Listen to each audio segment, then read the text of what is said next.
Assalamualaikum warahmatullahi wabarakatuh. Saya Sohibatul Husna dari kelas Sosiologi Politik D akan menjelaskan tugas mini riset yang berjudul Tindakan Komunikatif Solusi Ketimbangan Pembagian Kerja pada Tugas Kelompok di Kalangan Mahasiswa. Yang pertama, pendahuluan. Segala komponen kehidupan di dunia ini pasti diciptakan dengan tujuan dan tugas tertentu. Salah satunya adalah manusia yang diciptakan untuk beribadah kepada Tuhan. Nah, salah satu bentuk ibadah itu adalah bekerja dan belajar. Dalam setiap relasi sosial yang dijalankan oleh manusia, pasti tidak terlepas dari kegiatan berkelompok. Dalam belajar pun demikian. Namun pada kenyataannya masih banyak masyarakat yang tidak menyadari bahwa kegiatan berkelompok ini adalah sebuah keniscayaan. Dalam menjalin hubungan berkelompok ini, kita membutuhkan komunikasi. Sehingga komunikasi menjadi salah satu kunci utama dalam keberhasilan hubungan. Akan tetapi, komunikasi juga seringkali menjadi salah satu pemicu terjadinya konflik. Dengan demikian, saya tertarik untuk membahas hal ini karena seringkali saya menemukan kegiatan berkelompok yang tidak berjalan karena komunikasi ini.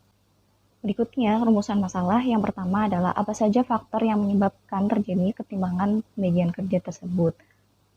Yang kedua adalah bagaimana komunikasi yang efektif dalam pembagian tugas pada kerja kelompok. Dan yang ketiga, bagaimana realisasi tindakan komunikatif Habermas pada pembagian kerja pada tugas kelompok. Berikutnya, metode penelitian. Di sini saya menggunakan metode penelitian kualitatif, di mana metode kualitatif ini digunakan untuk mendapatkan data yang mendalam sehingga didapatkan hasil yang lebih maksimal. Adapun teknik pengumpulannya sendiri yaitu meliputi observasi dan wawancara dengan beberapa informan yang mengalami relasi yang setimbang ini. Kemudian sumber data. Pertama, sumber data dibagi menjadi dua, yaitu data primer dan data sekunder. Data primer saya dapatkan dari wawancara dan observasi. Yang kedua adalah data sekunder yang saya dapatkan dari jurnal penelitian, buku, dan media massa. Berikutnya pembahasan. Yang pertama adalah faktor ketimbangan pembagian kerja pada tugas kelompok. Yang faktor penyebab pertama adalah pengetahuan dan kemampuan. Biasanya orang yang memiliki pengetahuan dan kemampuan yang lebih itu akan dipilih menjadi pemimpin dan dia akan lebih sering mendapatkan tugas yang lebih banyak sehingga mungkin akan dirasa relasi yang tidak seimbang di sini. Kemudian yang kedua adalah adanya komunikasi yang tidak seimbang. Di masa pandemi ini terutama kita tidak bertemu secara langsung sehingga komunikasi menjadi kurang berjalan dengan baik. Mungkin ada yang agak sulit respon atau mungkin susah sinyal sehingga jarang membuka HP atau mungkin kuota menipis dan dalam posisi offline pun kadang komunikasi juga tidak berjalan dengan seimbang karena adanya individualistik, ada perasaan egoisme yang hanya sekedar manut saja, jadi tidak ada kontribusinya sama sekali, tidak mengeluarkan ide atau pendapatnya.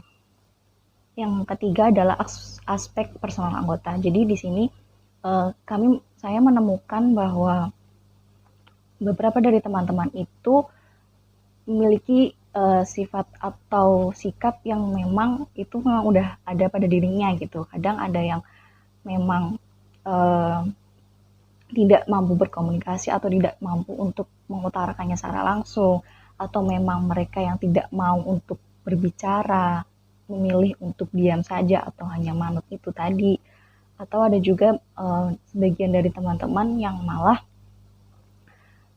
tidak peduli, ada ketidakpedulian di sini, hanya sekedar ikut nimbrung nama saja, terkadang seperti itu. Ada juga yang beberapa dari teman memang bekerja sehingga kesulitan untuk membagi waktu. Jadi ada banyak faktor personal di sini yang turut memiliki andil dalam ketimbangan pembagian kerja ini sehingga pembagian kerja menjadi tidak maksimal karena tidak seluruh anggota berpartisipasi. Nah, berikutnya teori tindakan komunikatif sebagai solusi. Dalam kerangka pemikiran Habermas, seharusnya pembagian kerja pada tugas kelompok ini itu menjadi sebuah wadah untuk menjalankan hubungan tindakan koordinasi dengan sebuah ruang yang disebut ruang publik, di mana ruang publik ini merupakan ruang di mana setiap anggota memiliki kebebasan untuk berbicara dan mengutarakan pendapatnya, mengutarakan perasaannya, apa yang diinginkan, sehingga komunikasi berjalan dengan baik. Kemudian prinsip yang kedua adalah sebenarnya kompetensi komunikatif itu bukan sekedar berkomunikasi secara gramatikal dengan pengucapan kata-kata, tapi kompetensi komunikatif itu adalah bagaimana hubungan tersebut terjalin dengan antara sesama manusia dengan manusia, bukan antara manusia dengan objek. Jadi hubungan yang terjalin itu didasari dengan kesadaran bahwa kita adalah manusia dan orang lain juga adalah manusia. Dan yang terakhir adalah bentuk yang ideal dalam pembagian kerja dalam kerangka teori tindakan komunikatif adalah sinergitas dan koordinasi itu tadi, karena dengan adanya ruang publik, dengan adanya kompetensi komunikatif, itu akan terbentuk koordinasi dan hubungan yang sinergi dan hubungan tersebut akan berjalan dengan baik sehingga didapatkan hasil yang maksimal. Selain itu, tidak ada anggota-anggota yang mungkin merasa diberatkan atau mungkin ada anggota yang merasa tidak adil dengan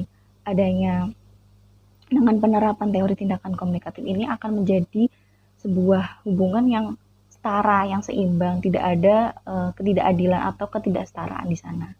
Berikutnya, bagaimana lalu peran agama di dalam relasi ini?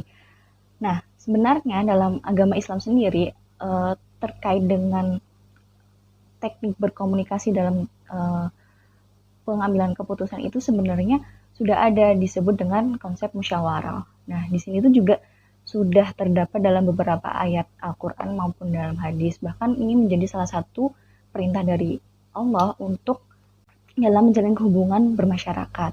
Akan tetapi seringkali manusia ini tidak sadar untuk melakukan hal ini karena mungkin hanya sekedar teori saja tahu bahwa ini ada musyawarah, tapi dalam realisasinya mereka luput untuk menerapkan hal ini. Dan terakhir, lalu bagaimana implementasi teori terhadap fenomena pembagian kerja ini? Yang pertama adalah adanya kesadaran atau rasionalitas. Kesadaran di sini maksudnya adalah ketika ada hubungan, ada tugas kelompok, setiap individu itu harus memiliki kesadaran bahwa ini tugas kelompok, berarti ini menjadi tanggung jawab bersama, tidak hanya aku, tidak hanya kamu, tapi ini milik kita bersama. Jadi ada kesadaran, ini menjadi tanggung jawab bersama, sehingga kita melakukan tugas dengan secara maksimal. Yang kedua, dengan adanya kesadaran itu, berarti kita harus menyadari bahwa hubungan yang terjadi antara satu individu dengan individu lain adalah hubungan subjek dengan subjek, bukan subjek dengan objek, sehingga tidak terjadi kuasa atau ada tindakan menguasai, mendominasi, atau menghegemoni. Yang ketiga adalah klaim kebenaran yang berujung pada kebenaran intersubjektif. Artinya, ketika dalam suatu diskusi kelompok ini, seharusnya apa yang menjadi kebenaran di dalam situ itu adalah diserahkan kepada masing-masing individu. Tidak ada kebenaran yang mutlak dan semua tergantung dengan individu masing-masing. Dengan adanya kesadaran hubungan yang subjek antar subjek dengan subjek itu nanti akan mengarah pada kebenaran intersubjektif. Kalau menurut saya benar, ya emang demikian. Kita tidak ada pemaksaan untuk mereka meyakini kebenaran yang kita miliki atau kita dipaksa untuk meyakini kebenaran yang mereka miliki. Yang terakhir adalah dilandasi dengan kejujuran. Ketika terjadi diskusi kelompok untuk pembagian kerja, seharusnya setiap individu jujur untuk mengatakan apa yang dimau, apa yang dirasakan, apa yang diinginkan, sehingga pembagian kerja pada tugas kelompok tersebut lebih adil. Jadi tidak ada yang merasa kok saya mendapatkan tugas seperti ini padahal saya tidak mampu gitu. Jadi harus jujur juga di situ. Ini yang terakhir penutup, pembagian kerja pada tugas kelompok ini memang seringkali terjadi pada manusia, terutama mahasiswa. Tetapi sejatinya hal tersebut mudah untuk diatasi dengan prinsip Tindak hubungan yang terjalin antara individu dengan individu lain adalah hubungan antara manusia dengan manusia, subjek dengan subjek, bukan subjek dengan objek, sehingga tidak ada relasi kuasa di dalamnya atau ketimbangan relasi. Terima kasih. Wassalamualaikum warahmatullahi wabarakatuh.